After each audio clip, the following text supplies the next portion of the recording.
రాఘవాపూర్లో goods రైలు పట్టాలు తప్పింది. ఈ ప్రమాదంలో 11 బోగీలు అదుపు తప్పి బోల్తా పడ్డాయి. ఈ ఘటనలో 3 రైల్వే లైన్లు ధ్వంసమయ్యాయి. పట్టాలు, కరెంట్ పోల్స్ విరిగిపోయాయి.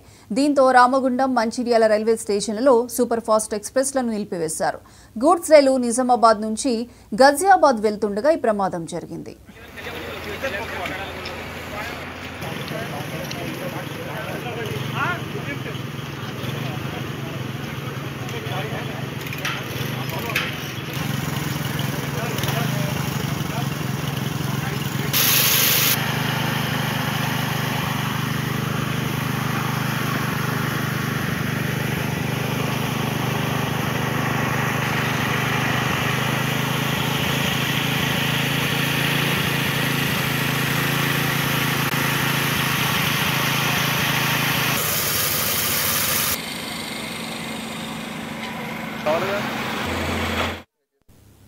పెద్దపల్లి జిల్లా రాఘవాపూర్లో గూడ్స్ రైలు పట్టాలు తప్పింది.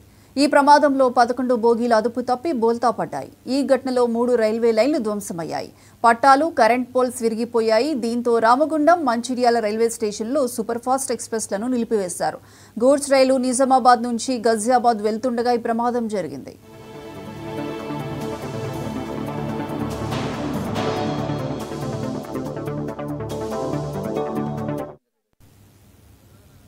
జార్ఖండ్లో అసెంబ్లీ ఎన్నికల పోలింగ్ ప్రారంభమైంది.